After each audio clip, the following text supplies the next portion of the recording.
માફાઝ મુસાણી મારી daughter diploma આઈસીટીમાં ભણે છે મારવાડીમાં. ને સારું ઘણી આગળ આવી ગઈ છે. એના જે લેવલ હતું એ બાયોલોજીમાં એને ટોપર થવું હતું, પણ એની હેલ્થના હિસાબે એ થોડીક પાછળ રહી ગઈ.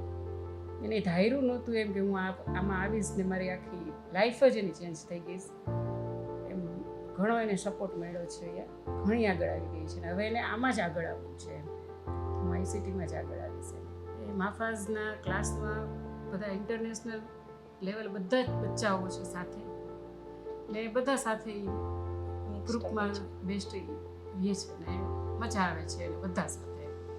ફેકલ્ટીની હેલ્પ ઘણી મળી છે. હું આ લાઈનમાં હતી નહીં અને સ્ટાર્ટિંગ કોમ્પ્યુટરમાં મને કાંઈ બેઝિક નોલેજ હતી નહીં, પણ ફેકલ્ટીની હેલ્પથી થોડી ઘણા હાર્ડવર્કથી ઘણી હું અહીંયા મારું ચેન્જ થઈ ગયું છે અને હું ઘણી ગ્રેટફુલ છું કે મારા આવા ફાઇન ફેકલ્ટીઝ મળ્યા છે જે મને બધી રીતે હેલ્પ કરે છે. એન્ડ મેં સેકન્ડ સેમિસ્ટરમાં ઈપીમાં પ્રોજેક્ટ કરેલો હતો નોઇઝ કંટ્રોલરનો, જેનાથી મને મારી આ બધી હાર્ડવેરમાં નોલેજ ઘણી ઇન્ક્રીઝ થઈ છે. અને વેબસાઇટ બનાવેલી હતી લેંગ્વેજીસના થ્રુ, એમાં સોફ્ટવેરમાં પણ મારું નોલેજ ઇન્ક્રીઝ થઈ છે.